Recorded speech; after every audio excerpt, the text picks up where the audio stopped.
larga. Es el tema número 3 de esta serie titulada Falsos Profetas, un peligro que sigue latente. Y el título de la enseñanza del día de hoy es El verdadero discernimiento espiritual. Tomamos como base Hebreos 5:14. Si ya lo tiene, diga, ya lo tengo. Qué rápido.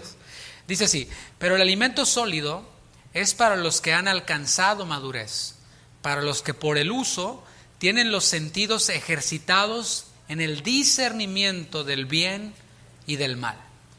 Puse énfasis en esa palabra discernimiento. Este tema del discernimiento espiritual ha sido un tema popular, por lo menos los últimos 20 años, en lo que tiene que ver con la Iglesia Universal de habla hispana. Hay como oleadas que se dan de temas en los cuales se pone énfasis a lo largo del tiempo. Por ejemplo, hace 30 años o más se popularizó el tema del Espíritu Santo.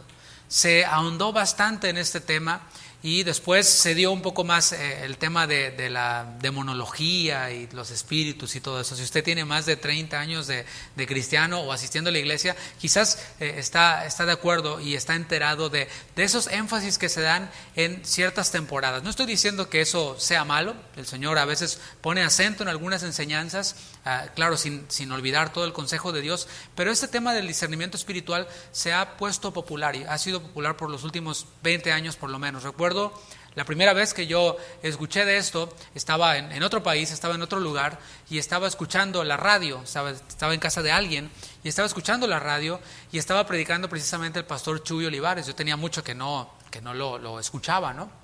Y estaba enseñando precisamente acerca del discernimiento espiritual. Y el pastor Chuy no fue el único quien estuvo enseñando acerca de esto. Hubieron otros maestros también de la Biblia que estuvieron enseñando, instruyendo al pueblo de Dios. Gracias al internet se pudieron difundir estas enseñanzas. Y bueno, a esas alturas ya, después de 20 años quizás, podríamos ya evaluar los resultados de esta enseñanza en la Iglesia Universal. Los resultados. Muchos por lo menos saben que existe en la Biblia algo llamado discernimiento y conocen la idea general. Ese es el lado bueno de esta enseñanza, lo que podríamos decir como resultados positivos de esta enseñanza. Otros, sin embargo, lo entendieron mal, lo han entendido mal y a causa de este mal entendimiento han causado daño. Se han causado daño no solo a sí mismos, sino que han causado daño en los lugares en donde se congregan. Algunos incluso han hasta causado divisiones por no entender correctamente lo que es el discernimiento espiritual. Divisiones no solo en iglesias locales, sino en el cuerpo de Cristo. Resulta que dentro del cuerpo de Cristo, a causa del mal entendimiento de esta enseñanza, hay como que pleitos entre los de un sector de la cristiandad con los de otro sector de la cristiandad, y esto supuestamente usando el discernimiento espiritual. Ahora, quiero aclarar algo. El hecho de que haya habido personas, y hay personas quienes entienden mal este tema y han causado división, han causado daño, no es razón para dejar de enseñar acerca de este tema. No es razón para taparnos los ojos a este tema de la Biblia, hacerlo a un lado. Y quiero aclarar también que no es que la palabra de Dios falle, porque ese tema está claro en la Biblia. Hay muchísimo, yo podría hablar muchísimo acerca de discernimiento espiritual. Podríamos hacer incluso una serie y ver casos en donde se utilizó el discernimiento espiritual bien o mal. Pero no es una serie que tenga que ver solo con eso, es solamente un tema y vamos a tratar de verlo de manera general, la esencia del discernimiento espiritual. Pero estaba diciendo que no es que la palabra de Dios falle, es más bien el hombre quien interpreta mal la Escritura. Ahí es en donde está el problema. El problema no está en la palabra. El problema es de que nosotros a veces interpretamos mal la Escritura y lo filtramos desde nuestra carne y se involucra todo este factor humano en donde sí hay falla, en donde sí hay errores. Yo en lo personal me confieso culpable de en algún momento de mi vida cristiana haber utilizado mal el discernimiento espiritual, haberlo entendido mal y haberlo aplicado mal, y obviamente todo lo que surge desde la carne no puede producir vida. Y bueno, ¿qué hay que hacer? No hay que quedarse ahí, he sido una cucaracha. Bueno, pues sí, a lo mejor sí. Pero ¿qué hay que hacer? Hay que rectificar y hay que ir aprendiendo. Esto es parte del discernimiento y de la madurez espiritual. Pero hoy vamos a ver entonces, de manera general, la esencia del discernimiento espiritual.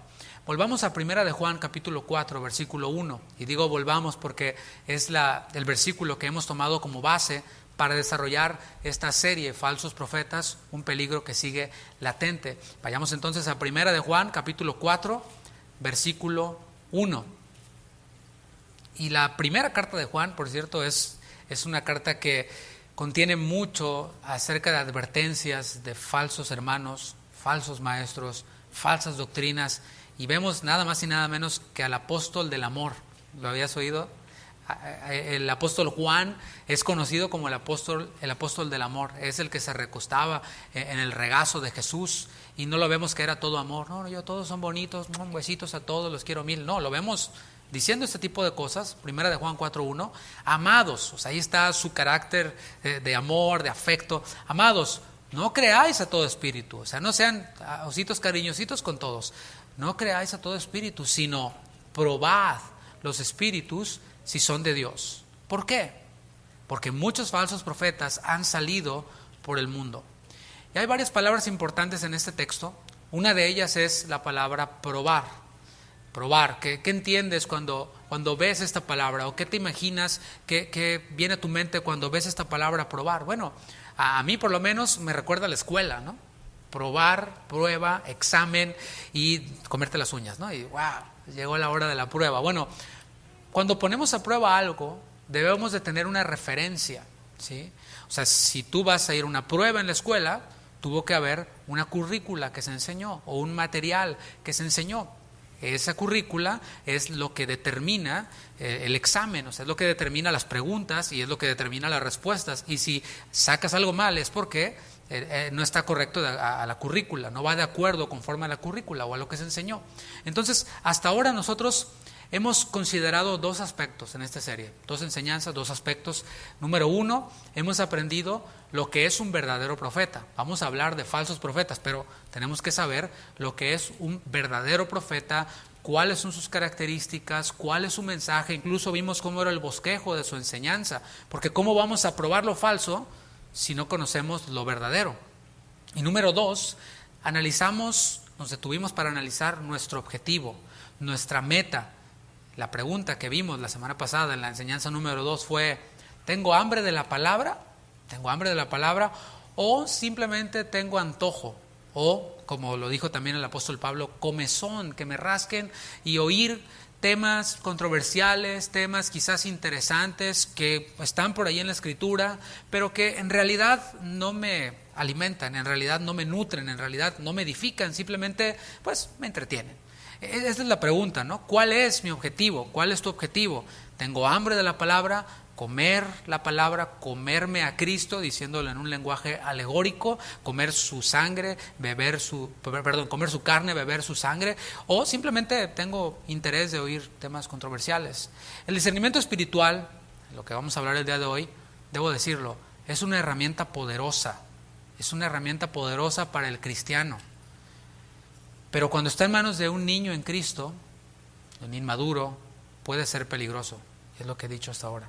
Es como si le sueltas el volante a tu niño de 8 años y tu niño te dice: papá, me quiero manejar, me gusta. Sí, hijo, suéltale. Y le sueltas las llaves y le sueltas el auto en el Freeway 59. O sea, no es buena idea, no te lo recomiendo. Y los niños de 8 años van a decir: no es buena idea.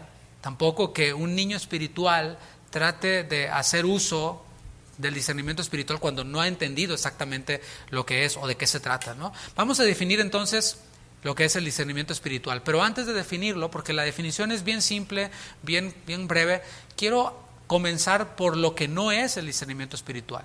¿Qué no es el discernimiento espiritual? Primeramente, discernimiento espiritual no es desconfianza. Discernimiento espiritual no es desconfianza. Te voy a dar una definición de desconfianza. La idea de desconfianza alude a la ausencia de confianza, o sea, no hay confianza. La persona que desconfía intuye que algo va a suceder de una determinada forma. Por eso, de acuerdo a esa creencia, no otorga su confianza. La desconfianza también puede surgir a partir de una cierta interpretación de sucesos pasados o del presente. Aquí cierro lo que es la definición. Ahora, un creyente inmaduro supone que utilizar el discernimiento espiritual se trata de ver a todos los predicadores, de ver a todos los pastores, de ver a todos los hermanos como falsos. Así piensa un inmaduro espiritual. Y piensa que está usando su discernimiento al verlos a todos como falsos. Todos son culpables hasta que me demuestren lo contrario. Entonces así es como empieza a jugar, por decirlo así, un creyente inmaduro que desconoce en realidad lo que es el discernimiento. Todos ustedes son falsos hasta que me demuestren lo contrario, es decir, hasta que se ganen mi confianza. Ahora, la pregunta es, ¿qué tiene que hacer alguien para ganarse la confianza de una persona así? O sea, si no entiende bien lo que es discernimiento, pues yo creo que tampoco sabe exactamente qué es lo que otra persona tiene que hacer para ganarse su confianza. Y lo empieza a filtrar todo a través de cosas superficiales. Pero mis hermanos, debo decir algo. Ni usted está para ganarse la confianza de otro, ni yo estoy tampoco para ganarme la confianza de nadie. O sea, el Señor nos salvó. Por gracia somos salvos por medio de la fe. ¿Quién tuvo que hacer algo para ganarse la confianza de Dios? El Señor, el Padre, lo dio todo y nadie tuvo que ganarse nada. Él mismo dio a su Hijo, Cristo mismo se dio a sí mismo, no dijo, a ver, gánense mi confianza para morir por ustedes. No, ¿de dónde surge esa idea? ¿De dónde surge? Pues obviamente del mundo, porque no podemos agradar a las personas. Pablo decía, si tratare de agradar a los hombres, no sería siervo de Cristo. Tratar de agradar a los hombres, tratar de ganarse la confianza de los hombres es algo que no se lo recomiendo a nadie, porque vas directo al fracaso. Se contaba una anécdota, estaba en los libros de texto de México, no sé si de otros países, pero cuando yo era niño vi esta anécdota o esta ilustración, que después también se la escuché al pastor Chuy años más tarde, y trataba de un señor con su hijo adolescente, un muchacho, que bajaron al pueblo a hacer cosas y traían un burrito. Entonces iban cuesta arriba, el papá con el hijo en el burrito, y iban los dos, el burrito. Entonces la gente se les quedaba viendo cuando pasaban y decían, mira nada más, qué par de tontos estos. Van caminando y ahí llevan el burro por un lado y nadie se sube al burro. Entonces ellos lo oyeron y dijeron, no, pues es cierto, ¿no? Entonces se sube el papá al burro y va el hijo por un lado. Otra vez la gente los ve pasar y dice, mira nomás, qué viejo tan abusivo.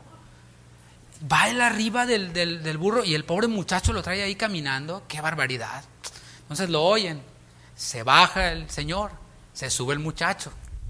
¿Y qué crees? La gente los ve y dice, mira nada más que muchacho tan irrespetuoso y desconsiderado con su padre. No le enseñaron a respetar a sus mayores. Entonces se bajan.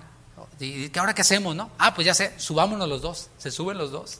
Y la gente los ve pasar y dice, mira nada más, qué personas tan desconsideradas. Le vamos a hablar a los de derechos de animales. Pobre burro, los dos arriba del burro. Bueno, nunca vamos a tener contentas a las personas. No se trata de eso. El resultado de confundir discernimiento con desconfianza, ¿sabes cuál es? Creyentes que no se congregan, porque claro, no hay iglesia que llene sus expectativas. Creyentes quienes, obviamente, si se congregan, no son pastoreados, porque no hay pastor que llene sus expectativas, que alcance sus altos estándares de conocimiento, etc. Es decir, son personas quienes se gobiernan a sí mismas. Ese es el resultado de confundir discernimiento con desconfianza. La desconfianza, por cierto, es la antítesis, es lo opuesto al cristianismo, porque el cristianismo se trata de fe. Así que un cristiano o un creyente incrédulo o que no confía, pues simplemente muestra un enorme grado de inmadurez espiritual, en el mejor de los casos. En el peor, pues seguramente no ha confiado en Cristo. Y si no confía en Cristo, ¿cómo puede depositar su confianza en otras personas? El creyente desconfiado, quien confunde el discernimiento con la desconfianza, manifiesta algo. Manifiesta, número uno, que ha dejado, o más bien no ha dejado que el Señor sane ese dolor que hay en su corazón. Porque no negamos que usted, quizás quien está aquí, o quien sea, pueda haber sido víctima de una traición, de una estafa, de, no sé, una desilusión por parte de un pastor, por parte de una denominación, por parte de un hermano, una iglesia. Nadie niega eso. Es posible.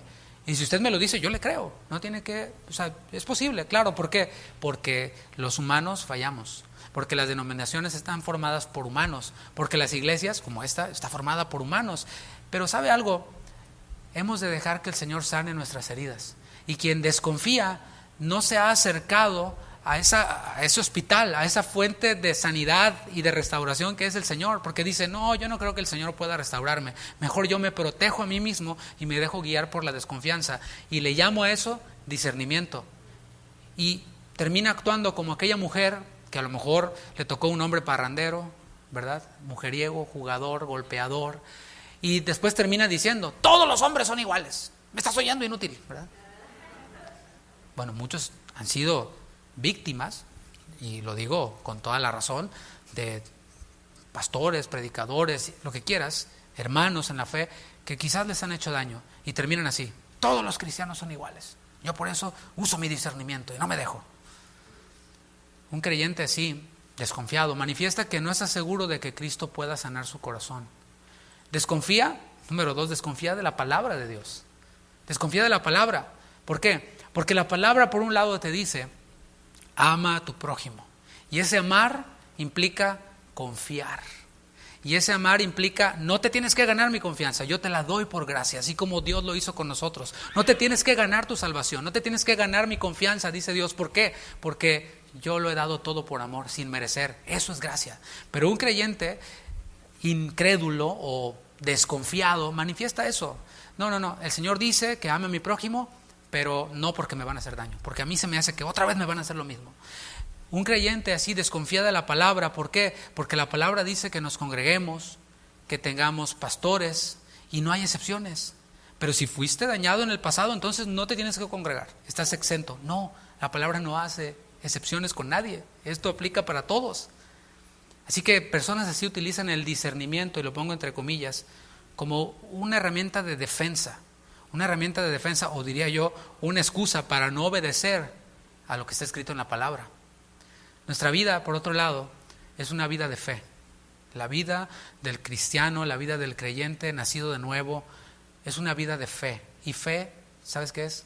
Confianza. Por eso digo que la desconfianza es la antítesis, lo opuesto al cristianismo, porque el apóstol Pablo dijo en 2 Corintios 5:7, dijo que por fe vivimos, por fe andamos, no por vista, no por desconfianza, no por especulación, sino por fe. La vida del cristiano es una vida de fe. Pero aquí es en donde alguien se pudiera confundir. Es fe no en el hombre, sino fe en Cristo. Ahí es en donde está el asunto. El gran problema de personas así es porque depositaron su confianza en un hombre o en hombres y no en Cristo. Pero la vida del cristiano es una vida de fe. Pablo lo dijo en Gálatas capítulo 2, versículo 20. Es un versículo que seguramente tú lo conoces. Ahorita que lo empieza a decir, te vas a acordar. Dice, con Cristo estoy juntamente crucificado. O sea, está hablando del cristiano, de veras. Ya no vivo yo.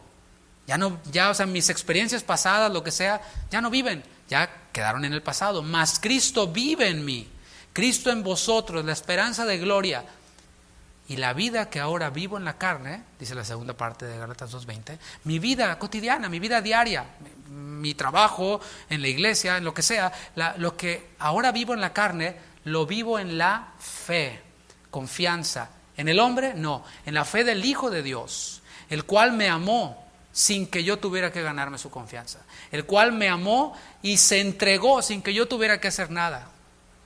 Se entregó a sí mismo por mí.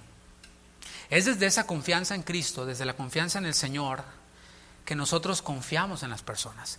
Primero es confianza en Cristo, luego confianza en las personas. Imagínate si yo fuera un pastor desconfiado, si yo actuara como algunos cristianos actúan, y yo dijera, no, todo el que entre por esa puerta es un falso cristiano, es un divisor, tengo que defenderme con mi discernimiento. No, pues estaríamos bien fritos, ¿no? Mis hermanos, yo confío en Cristo y confío en usted. O sea, en los que llegan, yo confío que vienen con la intención de recibir la palabra, con la intención de ser alimentados, de ser pastoreados, de crecer en la fe, etcétera. Yo confío en eso. Bueno, no se trata de es culpable hasta que demuestre lo contrario, sino es inocente, ¿verdad? Esperemos que no demuestre lo contrario. Desde esa confianza es que nosotros confiamos en las personas, desde nuestra confianza en Cristo. Porque cuando yo descanso en el Señor, sé que sus planes y sus pensamientos son para bien en mí, su buena voluntad es perfecta, es agradable. Así que las cosas que Él permite son porque Él tiene un plan para con nosotros. Así funciona el asunto. Imagínate nada más si Cristo hubiera sido así. Si Cristo se hubiera dejado llevar por los desaires que le hicieron sus propios hermanos, no creían en Él. Hey, vamos por Jesús porque no ha comido y está ya predicando. No, vamos por Él, pero ya está fuera de sí. Imagínate que Jesús hubiera actuado de esa forma. No, ni mi familia me quiere, ni mis hermanos, ni mi madre me creen que yo soy el Mesías. Mejor ya no hago nada, aquí me quedo. Estaríamos bien arruinados, ¿verdad? Si el Señor Jesús se hubiera dejado llevar por los vituperios que hablaron de Él, si se hubiera dejado llevar por las traiciones, porque Él mismo sabía quién le iba a traicionar. Sin embargo, lavó sus pies, igual que todos los demás. ¿Qué tal? Eso es vivir. Para mí el vivir es Cristo. Es eso. Eso es la vida que ahora vivo en la carne, la vivo en la fe, en la confianza del Hijo de Dios. Eso es saber que depositamos nuestra confianza en personas después de depositarla en Cristo, pero también estar conscientes de que las personas nos pueden fallar. Sin embargo, nuestra confianza está en Él. Imagínate si el apóstol Pablo no hubiera vivido en la fe del Hijo de Dios, sino que hubiera vivido en la desconfianza. Pablo se convierte, dice, no, padrísimo, ahora sí, ya puedo ver, voy a buscar a los hermanos, y los hermanos no lo querían recibir, porque dicen, no, pues este es el asesino de cristianos, ¿cómo lo vamos a dejar entrar? Entonces Pablo se hubiera ido ahí a un rincón, no, nadie me quiere, mejor ya no hago nada, mejor me quedo en mi casa a ver transmisiones, y no convivo porque no me vayan a traicionar, porque esos hermanos son terribles, todos son iguales. Imagínate al apóstol Pablo haciendo eso. Hubiera acabado amargado, sin terminar su carrera, sin pelear la buena batalla de la fe. Bueno, seguimos con lo que no es discernimiento espiritual. Discernimiento espiritual no es especulación, no es desconfianza, tampoco es especulación. Y aquí en ese punto voy a ser muy breve. Es aquellas personas quienes ven a alguien y dicen, de entrada no lo tachan como falso profeta, ¿no? Lo ven y dicen, de seguro esta persona en el fondo es mala. Oye, pero ¿en qué te basas para decir eso, no? No, a mí se me hace. Eso es especular. Oye, pero mira, lo que es una persona fiel, constante, pues normal, o sea, cristiano. Sí, pero todo lo que hace de seguro lo hace con una doble intención, lo hace con una mala intención de seguro. Eso es especular, porque yo discierno, y empiezan con sus rollos, ¿no? Como si tuviéramos nosotros la capacidad de ver lo que hay en el corazón del hombre. Mis hermanos, hay atributos de Dios y de Jesús que son comunicables para nosotros. Uno de ellos es el amor, por ejemplo. Es un atributo comunicable, Él nos comunica ese atributo. Pero hay atributos que no son comunicables. Por ejemplo, la omnisciencia. Dios es omnisciente, es decir, que todo lo sabe. Jesús como hombre era omnisciente, lo sabía todo. Dice la palabra que Él no tenía necesidad de que nadie le diera testimonio de otros. ¿Por qué? Porque Él conocía lo que había adentro del hombre. Pero ese atributo no es comunicable. Es decir, ni la persona más espiritual, puede saber lo que hay en su corazón. Gracias a Dios, ¿verdad? No puede ver lo que hay en su corazón, no puede ver lo que usted está pensando o el por qué hace las cosas. Pero nosotros de pronto como que nos sale lo medio dioses, o Jehová Junior, como dijo aquel profeta guatemalteco, que de pronto podemos ver las intenciones, no, esas son las intenciones de esa persona. Bueno, mis hermanos, eso es un atributo exclusivo de Dios. Discernimiento tampoco es hacer juicios de las personas por lo que aparentan. Así suele pasar. O sea, respaldamos nuestra desconfianza y nuestra especulación desde un aspecto subjetivo completamente. Y decimos, mira, no me gusta la corbata que trae ese pastor. O no me gusta cómo se peina. O no me gusta que no trae corbata. O no me gusta cómo habla. Porque habla muy fuerte. O porque se mueve mucho. Porque no camina. O porque no camina. Y nos basamos en cosas subjetivas. Y decimos, no, ese de seguro es un falso profeta. Porque camina mucho por la plataforma. Y así que todos los falsos profetas caminan. Bueno, el mismo Señor Jesús dijo en Juan 7:24, no juzguéis según las apariencias. Ni has oído lo que predican. No, pero parece un falso profeta. No juzguéis según las apariencias, sino juzgad con justo juicio. Eso está en Juan 7:24, lo dijo el Señor Jesús. Eso es lo que no es discernimiento. Y podría decir más cosas, pero quedémonos con eso. Ahora, ¿qué es discernimiento? Te dije que era bien simple. la definición. Es la palabra griega anacrino, que significa distinguir, significa separar con el fin de investigar. Eso es discernimiento. Repito, distinguir o separar con el fin de investigar. Voy a poner un ejemplo muy actual. Tú vas a tu mailbox, últimamente no sé por qué vas mucho a tu mailbox, vas a tu mailbox, a tu correo, y lo abres, como sea, ¿no? Y sacas un montón de cartas, de sobres. Entonces empiezas a discernir y sacas y dices, este es publicidad, lo desechas, ¿no? Este, bueno, viene de la escuela de los niños, bueno, este hay que ponerlo a un lado para revisarlo después, para investigar después de qué se trata, pero te encuentras el del estímulo, aleluya, ese sí lo abres de volada, ¿no? Bueno, eso es a grandes rasgos discernimiento, es distinguir, es separar con el fin de investigar. En la enseñanza anterior hablamos del propósito del verdadero creyente. El verdadero creyente tiene un propósito cuando se expone a la palabra.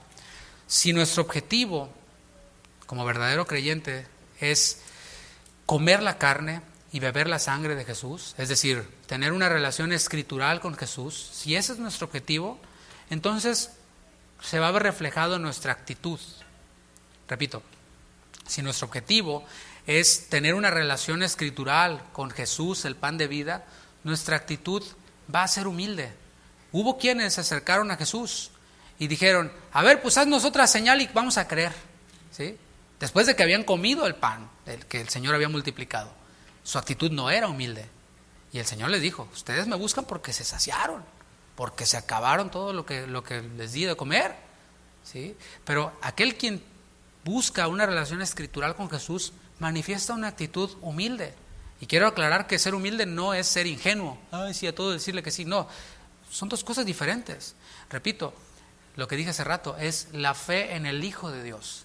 Cristo Jesús no fue ingenuo, ¿verdad que no? O sea, aquel quien diga que es ingenuo, pues es porque no ha leído los evangelios. No fue ingenuo, pero por otro lado, no dejó de ser manso y humilde. Y dijo, aprended de mí que soy manso y humilde de corazón. O sea, Jesús fue manso, humilde, pero no fue ingenuo. Entonces a veces tenemos que acomodar bien nuestras ideas.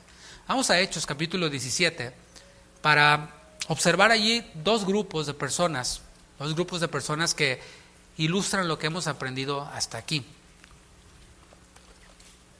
El grupo que nos interesa más es el que está en los versículos 10 y 11 de Hechos 17. Pero vamos también a ver al otro grupo, un grupo que tuvo desconfianza. Y después vamos a ver a este otro grupo que nos enseña el verdadero discernimiento espiritual. Te pongo en contexto, Hechos 17, estamos en el segundo viaje misionero del apóstol Pablo, aquel que se convirtió, aquel quien no se dejó amargar porque pues no le daban chance a los hermanos, ¿verdad? Tuvo que interceder Bernabé, el hijo de consolación, para que pudiera ser admitido en la comunión con la iglesia. Bueno, él fue llamado, fue enviado por su iglesia local en Antioquía y fue a hacer este viaje misionero. Estamos ya en el segundo viaje misionero. Iba acompañado de Silas y de Timoteo. Anteriormente ellos estuvieron en Tesalónica. Ahí en Tesalónica predicaron y muchos se convirtieron. Mayormente, dice Lucas, el autor de los Hechos, que fueron mujeres las que se convirtieron. Por otro lado, hubieron muchos judíos quienes no creyeron en el mensaje de Pablo, no creyeron en Pablo mismo. O sea, lo desecharon tanto a Pablo con el mensaje. Y esto nos enseña algo. Si nosotros vivimos y predicamos a Cristo y nos desechan y nos desprecian, no lo tomes personal. No nos desechan a nosotros, desechan el mensaje que nosotros predicamos. Y así le ocurrió a Pablo ahí en Tesalónica. Fue desechado él y su mensaje, a pesar de que el mensaje de Pablo estaba respaldado en las Escrituras. Pablo no se paraba ante las audiencias en las sinagogas, porque así es como él trabajaba misionero, como misionero. Iba a las sinagogas en donde había judíos y allí él buscaba la oportunidad para predicar a Cristo con las Escrituras. Él no se paraba cuando tomaba el micrófono o cuando tomaba el lugar. No decía, oigan, pues ¿qué creen? Fíjense que ya el César aprobó una ley de quién sabe qué, y ¡ay, qué terrible, qué imperio tan terrible en el que estamos!, ¿verdad? Y ¡ay, sí! No, fíjense que ¿qué creen? Que por allá donde andaba, en Tesalónica o no sé dónde, había unos judíos bien mala onda. No, sí, no, Pablo no se andaba con esos rollos. Pablo abría el rollo de las Escrituras y les mostraba a Cristo. Tampoco les decía, no, pues yo cuando era fariseo, yo conozco a Gamaliel y estudié con él y hice aquello. No. Él abría el rollo, leía las escrituras, explicaba las escrituras, y a pesar de eso había quienes no creían. Así que teniendo ahí las escrituras y la evidencia, no creían. Estos judíos, quienes no creyeron ahí en Tesalónica, se sintieron celosos, es lo que dice el versículo 5. ¿Por qué? Porque en la sinagoga habían judíos de pura cepa, pero también venían gentiles quienes buscaban introducirse al judaísmo. El Señor Jesús les dijo a los fariseos, ustedes cruzan tierra, mar y cielo para ganar un prosélito, o sea, un gentil, convertirlo al judaísmo, pero lo hacen 2 veces hijo del infierno, porque no le enseñan al Mesías, le enseñan solamente tradiciones y cosas, religión, pero no le enseñan a lo que apunta el judaísmo, a lo que apunta lo que el Señor le reveló a Moisés, lo que el Señor le reveló a Abraham, a Isaac, a Jacob. Ustedes le enseñan solamente religión, los hacen 2 veces hijo del infierno. Así que llega Pablo, predica con el equipo misionero, se convierten mujeres, se convierten prosélitos y pierden ahí a clientes y obviamente se sienten celosos. ¿Qué hicieron? Bueno, tomaron a gente ociosa, los ociosos siempre son buenos paleros, ¿verdad? Fueron ahí a la plaza, se buscaron ociosos y los alborotaron, y estos alborotadores ociosos empezaron a provocar una turba allí en la ciudad. ¿El objetivo cuál era? El objetivo era callar a Pablo, callar a su equipo, que dejaran de predicar ese mensaje. Y si era posible que los mataran. ¿Por qué digo esto? Porque ellos tomaron parte de la enseñanza de Pablo y la torcieron para acusarlo, la torcieron para causarle daño y callar el mensaje. ¿Qué enseñanza fue la que torcieron? Bueno, Pablo abría las escrituras, predicaba del Mesías y decía, Jesucristo es el Señor, Jesús es el Curios, Él es el Rey, el Señor. Pero él obviamente enseñaba que Jesús no vino a establecer un reino en esta tierra, sino vino a establecer un reino en los corazones de las personas. De eso se trata. El mismo Señor Jesús, cuando caminó en esta tierra, le dijeron, ¿es lícito dar tributo al César? Y dijo, sí, o sea, dale a César lo que es del César, a Dios lo que es de Dios. Después de enseñarle esa moneda, ¿de quién es la cara que ves ahí? No, pues del César. Bueno, dale al César lo que es del César. El Señor Jesús no vino a provocar un conflicto en el gobierno, no vino a andar haciendo manifestaciones, no vino a criticar al gobierno. ¿Sí lo vemos? O sea, no es de cristianos andar de grilleros ahí, de que no, que me voy a manifestar y que nuestros derechos... Nunca vimos a los cristianos haciendo eso. Si vemos a los judíos provocando este tipo de cosas y torciendo la escritura, diciendo, hey, gobernadores, por ahí anda un tal Pablo con otros y anda diciendo que hay otro rey, les anda queriendo dar golpe de estado. Así esta acusación, ¿para qué? Pues porque no crees que le iban a decir un email, señor Pablo, usted que anda diciendo que hay otro rey aparte del César, ¿podría por favor cambiar su mensaje o bajarlo un poquito? No, se iban a ir sobre él y lo iban a matar. Por eso los hermanos hicieron algo al respecto. Las consecuencias podrían haber sido mortales para el apóstol Pablo. Y esta actitud que vemos en los de Tesalónica, incrédulos, es lo mismo que ocurre cuando la desconfianza, la especulación, todo esto que vimos se disfraza de discernimiento. Hay un supuesto celo, porque tiene que haber algo que respalde eso, ¿verdad? Un celo puede ser por la religión, un celo puede ser por la supuesta justicia. Resulta que te vuelves el hombre más justo, confundiendo discernimiento con desconfianza, pero en realidad es incredulidad, es envidia que se manifiesta o se vale de la especulación con el fin de destruir, con el fin de callar aquello que te está evidenciando. Ahora sí vamos al versículo 10. Aquí es en donde está el otro auditorio que nos interesa a nosotros, que usaron el discernimiento.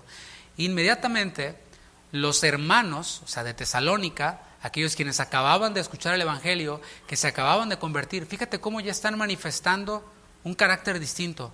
Los hermanos enviaron de noche a Pablo y a Silas hasta Berea. ¿Por qué? Porque los hermanos, si lo subrayas ahí, los hermanos somos distintos. Los hermanos no andamos torciendo cosas y palabras para acusar a las personas y para hacerles daño, no. Los hermanos lo que buscamos es cuidar, lo que buscamos es restaurar. Esa debe ser la característica de nosotros y utilizar el discernimiento con ese fin, con ese propósito de cuidar, de restaurar. Continúa y dice, y ellos, o sea los de Berea, o quiero decir Pablo y su equipo, habiendo llegado a Berea, entraron en la sinagoga de los judíos. No hay un espacio ahí de break. No hay un espacio en el cual Pablo y su equipo pues se tomaron un break, se tomaron unas vacaciones, un descanso. No, directamente fueron hasta la sinagoga de los judíos, porque ellos tenían un objetivo claro. No perdieron el tiempo. Ellos mismos provocaron la oportunidad para predicar a Cristo. Y vamos a ver ahora sí la audiencia con la que se encontraron. Dice versículo 11, y estos eran más nobles que los que estaban en Tesalónica. Y esa palabra noble es una palabra bien interesante, significa bien nacido. Lo opuesto pues era los otros de allá. Se asocia bien nacido o noble en el original con una buena calidad moral. Aquí en realidad no tiene mucho que ver con religión, sino con moral. Es una actitud refinada. En otras palabras, es alguien que dice buenas tardes, con permiso, gracias, se despide. Una persona que tiene una buena actitud, una actitud educada o refinada. Esos de Berea, por cierto, no eran cristianos. O sea, acuérdate, Pablo está llegando a una sinagoga de judíos en donde no hay predicación del evangelio todavía. Apenas va a predicar el evangelio. Estos, o está predicando el evangelio, eran simplemente judíos piadosos, judíos como muchos otros judíos que hay todavía hasta la fecha y que había en aquel tiempo, que tenían hambre de la palabra. Por eso estaban ahí en la sinagoga. Estaban en la sinagoga porque tenían hambre de la palabra. Veamos con qué se asocia esta nobleza de los bereanos. Primeramente, vemos que ellos no estaban cerrados. No estaban así como que llega Pablo, no sabemos cómo fue a detalle, pero fue una salida precipitada. No le dio chance a lo mejor a Pablo de darse un baño, de echarse desodorante, de arreglarse la barba. No, así como salió, llegó y no, tampoco dice, y paró en el hotel más cercano y se arregló y llegó. No, llegó directo a la sinagoga y a lo mejor olía medio mal, a lo mejor se veía no como todos los demás rabinos, pero ellos no juzgaron según las apariencias. No estaban cerrados, no dijeron, ¿y este qué nos va a venir a enseñar a nosotros? ¿Quién es? ¿Quién se cree? Al contrario, ellos estaban dispuestos a recibir. Y esta es la evidencia del verdadero discernimiento espiritual. Aunque repito, todavía no eran cristianos, sino judíos piadosos, pero ya estaban manifestando y enseñándonos una evidencia del verdadero discernimiento espiritual. ¿Sabes cuál es? Disposición humilde. Si mi actitud es humilde, tengo disposición para recibir la palabra. Es lo que dijo Santiago en Santiago 1:21. Dijo, por lo cual, desechando toda inmundicia, toda esa desconfianza, toda esa especulación, todo ese juzgar según las apariencias y abundancia de malicia, desechen eso y reciban con mansedumbre la palabra implantada, la cual puede salvar vuestras almas. ¿Cuántos creen que la palabra nos salvó para salvación, pero también nos sigue salvando de situaciones, de problemas, de asuntos?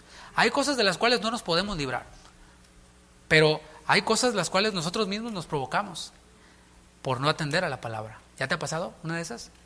Y lo lees y dices, y lo entiendes y dices, ojalá hubiera sabido esto y no me hubiera roto los dientes la vez pasada. Pero bueno, dice Santiago, desechen la inmundicia, desechen la abundancia de malicia y reciban con mansedumbre, con disposición la palabra implantada, porque les puede salvar vuestras almas. Y eso fue exactamente lo que hicieron los bereanos. Dice la segunda parte del versículo 11, pues recibieron la palabra implantada. La recibieron, ¿cómo? Con toda solicitud. Hasta estas alturas podría hacer ya una pregunta, o varias. Yo soy bien preguntón. La pregunta es, ¿tienes hambre de la palabra? Gracias, hermano. Los demás se contestaron para adentro. A ver qué va a decir, ¿no? ¿Tienes hambre de la palabra? Bueno, si tienes hambre de la palabra, tengo otra pregunta para ti. La pregunta es, ¿estás haciendo algo al respecto? ¿Por qué? Porque el que tiene hambre busca. Me he topado a veces con personas quienes llaman o me las encuentro en otros lados y dicen, no, yo tengo un hambre de la palabra, pastor, y yo quiero aprender la palabra. Ok, ¿estás congregando? No, pues no. ¿Y por qué no? Es que me queda bien lejos. ¿Así a cuánto te queda? 30 minutos. Sí. Oye, ¿y tú trabajas? Sí. ¿Y a cuánto te queda tu trabajo? No, pues te queda 1:20. ¿Todos los días vas? Todos los días. ¿Y de regreso hay tráfico? Ok. ¿Y tienes hambre de la palabra? Sí, sí, tremendo. Ok. El que tiene hambre busca, ¿cierto? ¿Alguna vez has tenido hambre, pero de veras? Le buscas y le rascas y ya vas allá a la alacena, pues no sé por qué la esposa codea al esposo, pero bueno, vas allá a la alacena y buscas y sabes que no hay nada, ¿no? Aunque sean unas sardinas del huracán anterior, no las sacas para saciar tu hambre. El verdadero discernimiento espiritual implica diligencia. No es, tengo un hambre terrible y dice, Señor, manda maná del cielo, ahorita que caiga, y ahí está la alacena y el refrigerador. El verdadero discernimiento espiritual implica diligencia, eso dije. Continuamos leyendo, dice que los bereanos recibieron la palabra con toda solicitud. ¿Cómo manifestaron esta solicitud? Escudriñando, diga escudriñando. Y luego viene otra frase, cada día. No fue un escudriñar, llega la predicación, ahora sí voy a ver todos los versículos. No, cada día. Escudriñando cada día las escrituras para ver si estas cosas eran así. Y esa palabra escudriñar que aparece allí es la palabra discernimiento, anacrino. Es, repito la definición, distinguir o separar exhaustivamente con el fin de investigar. ¿Qué tal? Mis hermanos, estos creyentes de Berea o estos judíos de Berea que estaban recibiendo la palabra tuvieron que hacer un esfuerzo. ¿Por qué? Porque ellos no tenían Google, no tenían Biblias como nosotros. ¿Qué tenía que hacer un judío de aquel tiempo para cotejar y tomar anotaciones o ver lo que se estaba enseñando en la sinagoga? Tenía que sacar de su tiempo, dirigirse hasta la sinagoga y llegar hasta las escrituras que estaban allí reservadas. Algunos se la memorizaban porque pues no había acceso, entonces la tenían de memoria. ¿Te fijas cómo implica un esfuerzo? Ahora nosotros tenemos Biblias de todos colores, sabores. Hoy me voy a llevar la azul porque combina con mi traje, ¿no? O sea, tenemos todo tipo de Biblias, etcétera, de versiones en la Biblia, en internet, en nuestra computadora, que el programa, el software de no sé qué, etcétera, etcétera. Y mis hermanos, el asunto es que a veces ahí se quedan empolvados nada más. Bueno, ellos escudriñaban. Por eso dije hace rato que estos judíos de Berea estaban en la sinagoga porque tenían hambre, porque estaban buscando algo. ¿Sabes qué estaban buscando? Estaban buscando a Cristo. A eso iban. Iban a la sinagoga a escuchar las escrituras y estaban esperando a ese Mesías prometido de las escrituras. Jesús dijo en Juan 5:39, escudriñad las escrituras. Esa palabra escudriñad es eraunao en griego y es buscar diligentemente. Es sinónimo de discernimiento. Jesús dijo, escudriñen, busquen diligentemente en las escrituras. ¿Qué? ¿Temas controversiales? Un tema de aquí para en una mesa, en una plática, aventarlo y decir, ¿y esto ustedes qué piensan de eso? Y nomás es para poner ahí, hermanos, no es lavadero este asunto. Esto se trata ni tampoco es el programa de Pati Chapoy o de las chismosas que andan por ahí, sino es la palabra de Dios, es lo que nos santifica. Jesús dijo, porque a vosotros os parece que en ella o en ellas, las escrituras, tenéis la vida eterna, y ellas son las que dan testimonio de mí.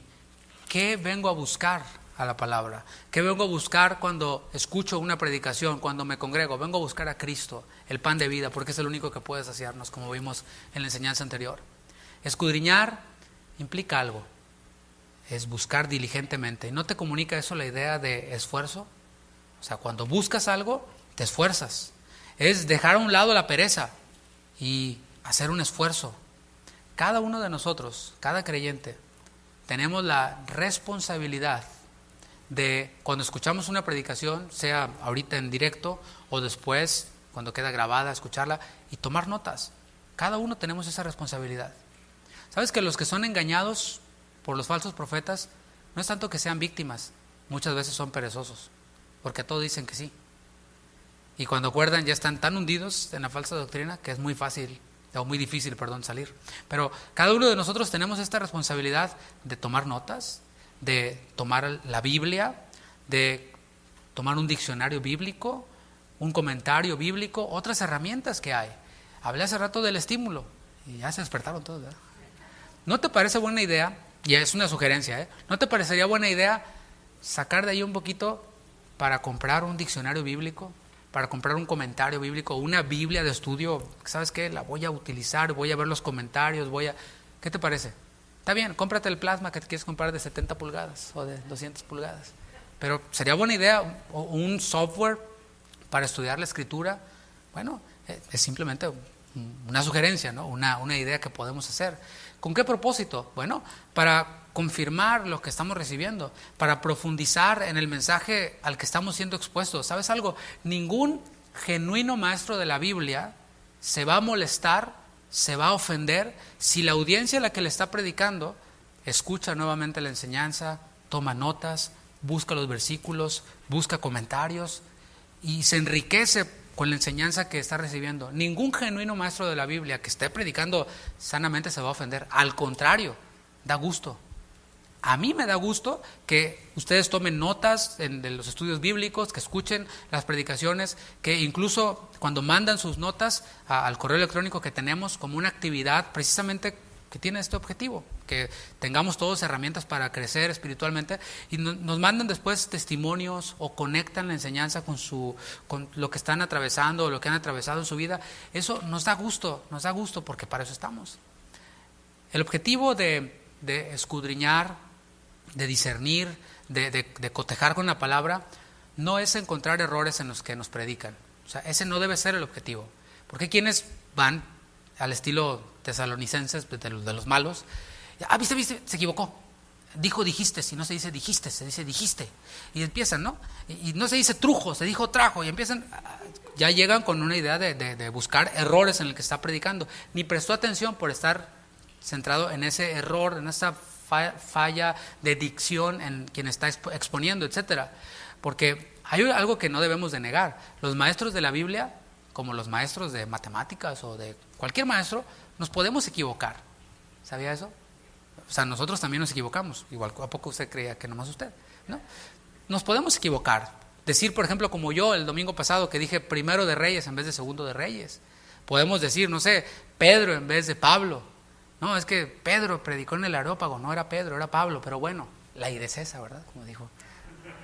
O sea, se entiende la idea, nos podemos equivocar, eso es un error. O incluso pudiéramos errar en una interpretación por falta de estudio.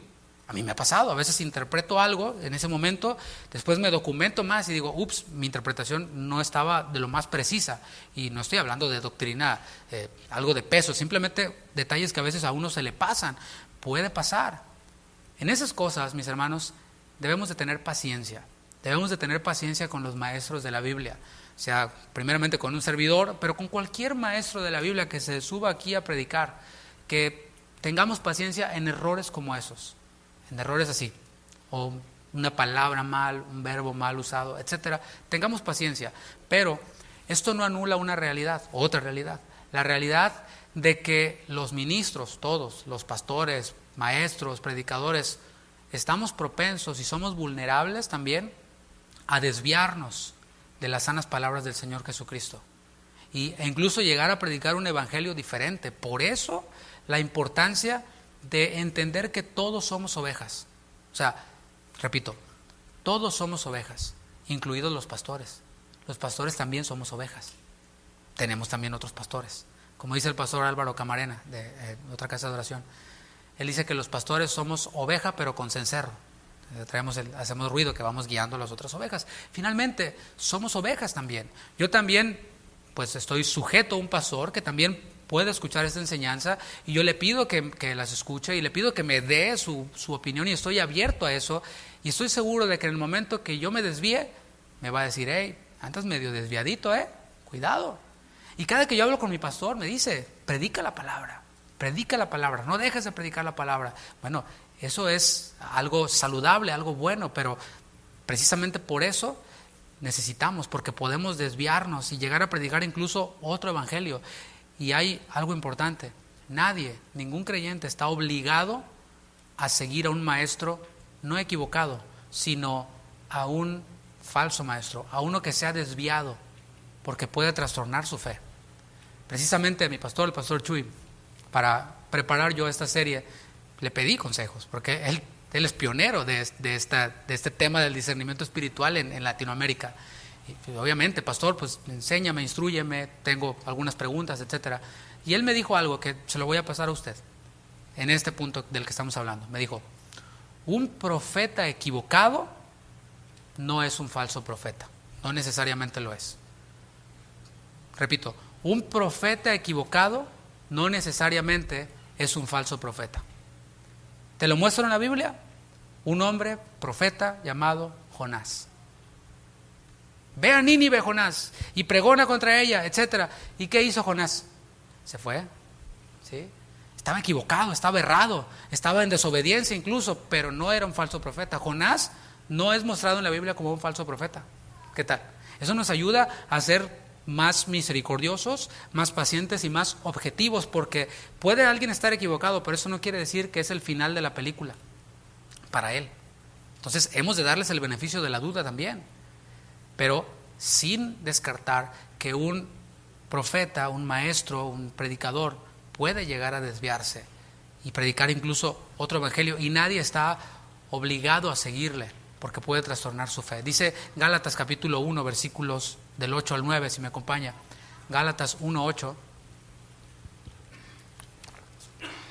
Para que veamos cómo el mismo Pablo se metía en esta categoría, se incluía en esto y decía, pues sí, soy humano, soy alguien quien puede equivocarse y puede desviarse. Debo de cuidar a los hermanos incluso de mi propia desviación si es que yo me desvío. Y aquí vemos la honestidad de Pablo, en donde dice Gálatas 1:8, mas si aún nosotros, Pablo, Timoteo, a quien quieras, ¿no? Silas, Pedro, cualquiera de los apóstoles, mas si aún nosotros o un ángel del cielo os anunciare otro evangelio diferente del que os hemos anunciado, sea anatema.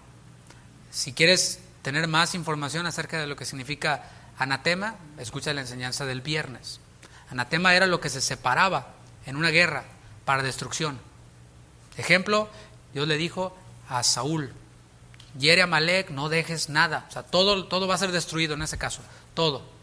En Josué vemos cómo después de Jericó se caen los muros y entonces el Señor destina una parte para ser destruida, pero viene Acán y toma parte del anatema, de lo que estaba destinado para destrucción. Entonces dice Pablo, si yo mismo, Pablo dice, o cualquiera de nosotros, o un ángel les anuncia un evangelio diferente del que os hemos anunciado, sea anatema, sea separado para destrucción. No tengan nada que ver con eso, no sean como Acán, que dice, bueno, sí, un poquito para acá, porque eso trajo al pueblo derrota.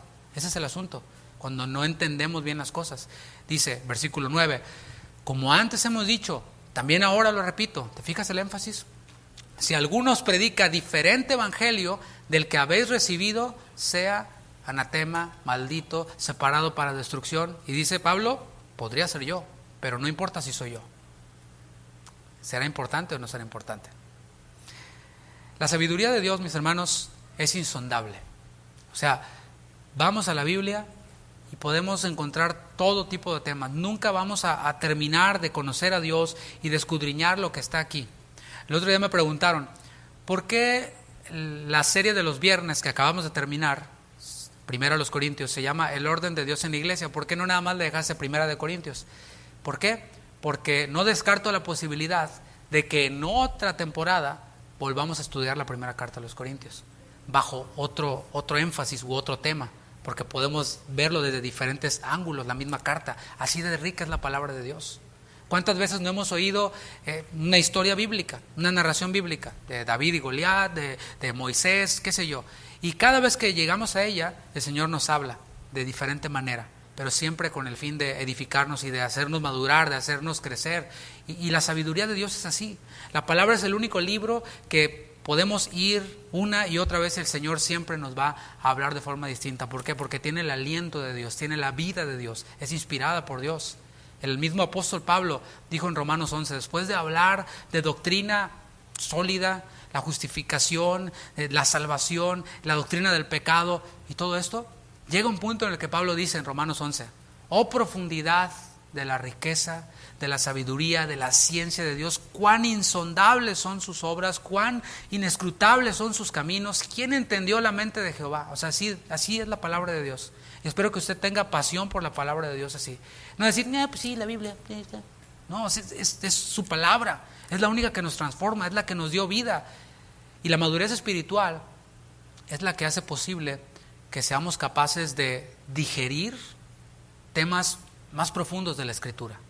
O sea, las grandes verdades están ahí, al alcance de todos. Son como esos frutos, ¿no?, que están ahí al alcance de todos. Pero hay verdades más profundas. No debemos de quedarnos allí nada más en eso, sino esforzarnos, escudriñar y ir tratando de digerir temas más profundos. Ahora, ¿a qué me refiero con temas más profundos? No me refiero a cosas más apantallables o más raras o estrambóticas. No. Temas más profundos son aquellos que nos hacen sabios. Debemos de distinguir lo que es conocimiento y lo que es sabiduría. Conocimiento es información que adquirimos. Sabiduría es la aplicación de este conocimiento a mi vida diaria. Eso es lo que hace a una persona sabia. Y eso es lo que hace la palabra de Dios. Hace sabio al sencillo. No importa si fuiste hasta primero, segundo, tercero de primaria, o si tienes una carrera, maestría, doctorado, el Señor nos hace sabios. ¿Para qué? Para dar evidencia de nuestra fe en Jesucristo. Así se ve la sabiduría. La sabiduría no se ve con bla, bla, bla, bla, bla. La sabiduría se ve en una vida. Santiago mismo dijo, bueno, muéstrame tu fe con tus obras. O sea, que se vea. Porque la fe y la sabiduría se ve. Y esta madurez, mis hermanos, de la cual te estoy hablando, capacidad para digerir temas más profundos de la Escritura, sabiduría de verdad, no aparece como por arte de magia. Quisiera decirte lo contrario. Quisiera decirte, pásale hermano, ahorita vamos, todos los ancianos vengan, vamos a orar y todos por este hermano vamos a imponer manos y a hablar en lenguas y a tirarle aceite para que sea una persona madura espiritual. No funciona así. No viene a través de oración. Viene a través de esfuerzo. Y aquí empezamos a ver un ejemplo de discernimiento. La oración es importante, es esencial en la vida del cristiano, pero hay cosas que se solucionan con oración y otras con oración más fe, más acciones, más poner de nuestra parte. Volviendo con nuestro texto base y para concluir, en Hebreos 5:14, te voy a leer desde el versículo 11 para que veamos cuál era la situación de los receptores de estas palabras que vimos en el versículo 14, para que veamos la condición de estos receptores de la carta a los hebreos. Hebreos convertidos al cristianismo, que estaban pasando por tiempos de prueba, O sea, la situación para ellos estaba complicada. Dice Hebreos 5:11, acerca de esto, cuando hablo de esto, es lo que habló previamente. Habló acerca de que Jesús era como Melquisedec y está hablando cristología pura, ¿no? Desde la perspectiva hebrea. Dice, acerca de esto tenemos mucho que decir. Yo creo que el autor de la carta a los hebreos veía todo el material que tenía para entender y los veía, ¿no? Y difícil de explicar. Hay cosas que son difíciles de explicar, de verdad. A lo mejor hay cosas que digo rápido, pero si supiera lo que me costó tratar de aterrizar la idea para comunicarla correctamente o tratar de hacerlo, difícil de explicar, por cuanto os habéis hecho tardos para oír. O sea, esas distracciones que había o quizás solo se conformaban con lo que recibían los días de reunión. Dicen, no, pues estuvo tremenda la reunión, estuvo tremenda la predicación. Ahí nos vemos la próxima semana, bye, me voy a vivir mi vida secular. Quizás esta era la situación de ellos. El hecho es de que se habían hecho tardos para oír. Versículo 12. Y después de hacer esta acusación, da un argumento. Dice, porque debiendo ser ya maestros, después de tanto tiempo. O sea, no eran nuevos creyentes. Si tú tienes una semana, 2 semanas, un mes que te acabas de convertir, perfecto. No se te va a demandar demasiado. Aunque podemos ver que los tesalonicenses, pues sí, cuidaron a Pablo, ¿no? O sea, mostraron evidencia de una nueva naturaleza en ellos. Pero en cuanto a sabiduría, en cuanto a conocimiento, pues no podemos pedir demasiado, mucho menos te vamos a subir a predicar, jamás lo haríamos. Y tú dices, gracias, pastor, ¿no? Porque sí he sabido de iglesias que se acaba de convertir, y ándale, hermano, predíquenos y denos su testimonio, y el cuate no sabe ni qué decir, ¿no? Todavía se le sale una que otra mala palabra por ahí, ¿no? Porque claro, pues, está nuevo en la fe. Bueno, este no era el caso de ellos. Ellos, dice, después de tanto tiempo, había pasado ya un periodo largo de tiempo, ya debían ser maestros, porque para eso recibimos conocimiento y sabiduría. Es para manifestar una vida semejante a la de Cristo, pero también para enseñar a otros, para instruir a otros. Así funciona y así es como el cristianismo se ha diseminado y ha crecido como lo ha hecho hasta ahora. Pero ellos no estaban asumiendo esa responsabilidad de crecer en sabiduría, en conocimiento, en gracia, para enseñar a otros. Dice, tenéis necesidad de que se os vuelva a enseñar cuáles son los primeros rudimentos de las palabras de Dios. No que esto sea malo, sino que lo habían olvidado. Y si no tenemos el fundamento claro, lo que ponemos encima se va a venir abajo. Y habéis llegado a ser tales que tenéis necesidad de leche y no de alimento sólido. Ahí tengo una alacena de enseñanza para ustedes, pero ustedes están con su Similac, con su leche nido ahí, ¿no? Con su fórmula, ya unos muchachotes de este tamaño. Ellos mismos no podían siquiera dar razón de lo más básico en la fe. Oye, hermano, no te estoy explicando que expliques la unión hipostática. Luego le explico qué es eso. Es una enfermedad, pero no es ese término teológico. No te estoy pidiendo que expliques eso. Lo único que te estoy pidiendo es que pues prediques de la fe, de Cristo, su cruz, su resurrección. No sabes. Pero sí se sabe el último chisme cristianoide que hubo. O la última noticia, qué sé yo. Bueno, hay quienes son expertos en eso. Saben hablar de eso y son expertos para denunciar a los falsos profetas, a los falsos maestros, pero cuando les preguntas que te expliquen la doctrina de la justificación o doctrina esencial, de noche, nomás suenan los grillitos, ¿no? Versículo 13. Y todo aquel que participa de la leche es inexperto en la palabra de justicia, porque es niño. O sea, les estaba diciendo, ustedes ya no son niños, o al menos por el tiempo no lo son, pero se comportan como tal porque tienen que participar de leche todavía. Pero el alimento sólido es para los que han alcanzado madurez que ellos debían de tener ya. Para los que por el uso, subraya eso, ¿el uso de qué? De la doctrina esencial que han recibido, que han aterrizado su vida, que han practicado, para los que por el uso tienen los sentidos espirituales ejercitados en el discernimiento del bien y del mal. Madurez y discernimiento espiritual van de la mano, o sea, van igual, van creciendo igual. Es un proceso. Este proceso consiste, según este versículo que acabamos de ver, en el ejercicio de los sentidos espirituales. ¿A qué te suena ejercicio? Un ejercicio físico, por ejemplo, ¿no? Cuando vas a hacer ejercicio, no te recomiendo que vayas después de no haber hecho nada más que estar sentado viendo televisión y comiendo cosas fritas y azúcares, te vayas a querer ir a correr un maratón. No te lo recomiendo, porque te va a pasar algo malo. Lo que es recomendable es que empieces de manera gradual, paulatina, una caminadita, un ratito, y luego le vas aumentando. Tampoco después de comerte hot wings con hamburguesa y con pizza y una coca así, al otro día quieras comer pura lechuga, porque tampoco vas a aguantar. Te va a durar ese hábito un día y bye. No, es poco a poco, vas eliminando cosas, dejando que tu cuerpo se desintoxique y adaptando no la dieta, sino nuevos hábitos alimenticios. Bueno, es un proceso, y de la misma manera ocurre con este ejercicio de los dones espirituales. Es entresacar lo bueno de lo malo. ¿Cómo es esto? Con la palabra. Este es discernimiento nivel 1. Entresacar lo bueno de lo malo en nuestra propia vida. O sea, ahorita fíjate que no estoy hablando de otros, es con nosotros mismos. Pongo mi vida frente al espejo de la palabra, y empiezo a ver que hay cosas malas que debo de desechar en mi vida. Voy conociendo a Dios, y a la medida que voy conociéndole, me voy dando cuenta de que esto no le agrada a Él, y voy sacando lo bueno de lo malo, y así. Nos vamos dejando transformar por medio de la renovación de nuestro entendimiento, como dice Romanos 12:2, en nuestros aspectos morales, en la administración de nuestro tiempo, etcétera, etcétera, en nuestra vida. No se trata de buscar lo malo en nosotros, o en otros quiero decir, sino en nosotros mismos. No es andar buscando qué tiene otro, sino yo mismo.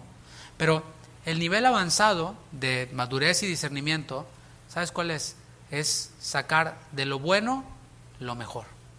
Hay quienes se quedan allí, discernimiento nivel 1, nada más en ser una mejor persona, etcétera.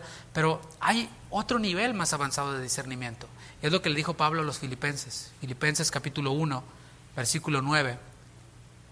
Para ir finalizando. ¿Ya había dicho eso? ¿O fue en la primera reunión? Filipenses 1:9.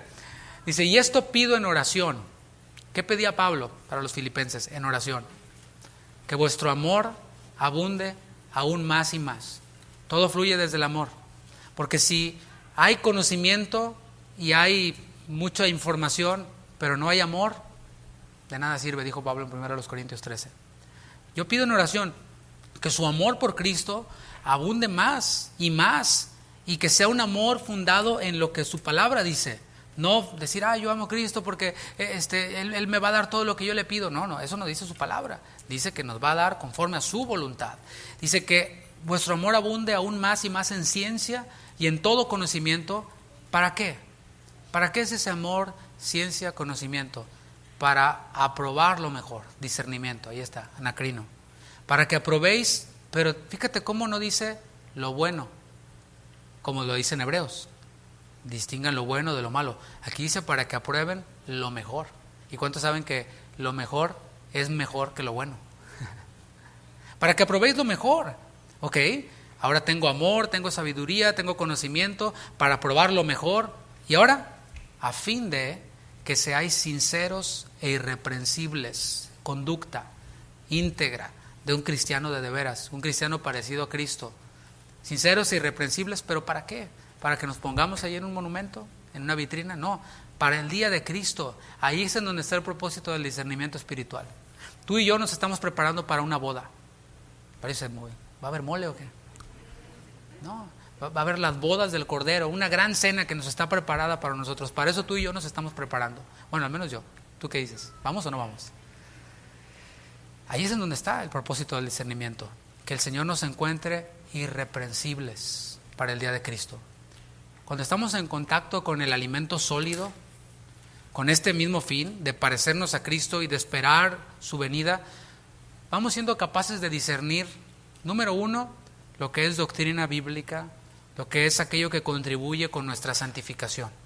Estamos ante alguna enseñanza, algún libro, etcétera, y podemos discernir, ¿esto contribuye con mi santificación o no? ¿Sí? Es estar como en el buffet y ves todas las cosas fritas, etcétera, postres, y te encuentras con lo que te nutre, te alimenta. Podemos discernirlo. Decimos, ahí está. Pero no nada más decimos, mira qué bonito pollo, chulada de pollo. Mira qué verdes están esa lechuga, esa es espinaca, esta es arúgula, pero no te la comes. Ese es el asunto. Cómetela, brother. No te quedes ahí, el pollo está. No. Podemos discernirlo y estar dispuestos a recibirlo. Y decir, pues no sabe a pizza, pero lo necesito y me nutre. Y hacerlo con diligencia, no nomás una vez. Empiezas el lunes y se acaba. Ya para el martes ya volvimos a las andadas. No, eso es discernimiento, discernirlo, digerirlo y hacerlo con diligencia. También aprendemos a distinguir, por otro lado, las doctrinas bíblicas secundarias. Son cosas de opinión. Son cosas en las que cristianos de diferentes denominaciones podemos pensar distinto. O sea, a lo mejor para algún cristiano de otra denominación que haya batería es insufrible. Bueno, por eso no está en esta congregación. Ahora, eso no quiere decir que nosotros seamos falsos profetas o que él sea un falso creyente. Simplemente él opina distinto en algo y él opina que está más padre adorar a capela. Está bien, está bonito. Ojalá se afinen. Ojalá esté todo afinado, ¿verdad? Está bien. Y si no, el Señor ve el corazón, ¿verdad? Y nosotros escuchamos. Pero el punto es de que son cosas secundarias, asuntos de opinión. Varios cristianos podemos pensar de forma diferente en cosas secundarias. Eso lo sabemos acomodar. Esto me edifica, me nutre. Esto es doctrina secundaria. Pero está por otro lado la falsa doctrina. Podemos distinguirlo. Aquello que directamente contradice lo dicho por el Señor Jesús. El Señor Jesús no dijo, se ha de adorar con guitarra eléctrica y con batería, o no dijo. Él dijo, los verdaderos adoradores adorarán en espíritu y en verdad. Y para referencia musical, vaya al Salmo 150. Esos son asuntos de opinión, ese es el asunto. Pero lo que contradice el Señor Jesús, por ejemplo, aquel quien dice, no, ¿sabes qué? Jesucristo no vino en carne, Jesucristo no nació de una virgen, Jesucristo vino a esta tierra para morir, dar su vida para hacernos ricos y tener prosperidad. Eso contradice lo que Jesús dijo. ¿Por qué? Porque Jesús dijo, no os hagáis tesoros en la tierra donde la polilla y el orín corrompen, más bien haceos tesoros en el cielo. Entonces, ¿contradice o no contradice? Sí, falsa doctrina. ¿Qué hay que hacer con comida frita como esa, no? O más bien veneno en la olla. ¿Qué hay que hacer con eso?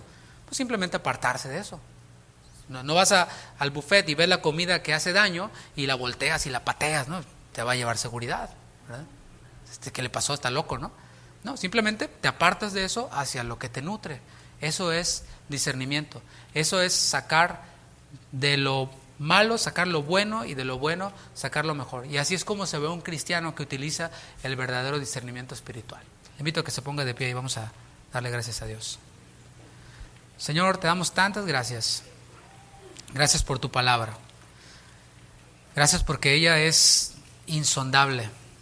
No tiene límites, no tiene fin. Es como tú, es inspirada por ti. Señor, en esta tarde queremos pedirte que tu Espíritu Santo siga trayendo a nuestros corazones el entendimiento, la guía, la dirección para poder ser irreprensibles, para poder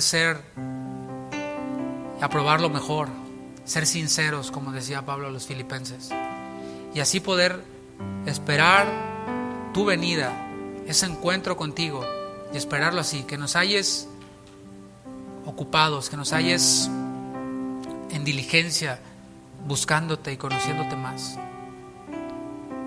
Es nuestro anhelo, Señor, y es el anhelo de mi corazón para mis hermanos, que seamos un grupo de creyentes no perfectos, que no se equivoquen, sino un grupo de creyentes que tenemos hambre de la palabra, que te amamos de verdad, sabiendo que si es así, podremos cohabitar entre nosotros en paz, en amor, sin desconfianza, sin especulación, sin intenciones negativas, sino que estamos todos aquí con este objetivo de ser alimentados por tu palabra, de ser fortalecidos, nutridos por medio de ella. Bendice a cada familia en este lugar. Sigue saciándoles con tu palabra, que se sirve cada día de reunión, en cada discipulado, en cada evento que hacemos. Queremos, Señor, ser fieles y enseñar tu palabra, de aquello que tú nos das a nosotros. En el nombre de Jesús. Muchas gracias, Señor. Amén. Amén. Mis hermanos, que el Señor les bendiga.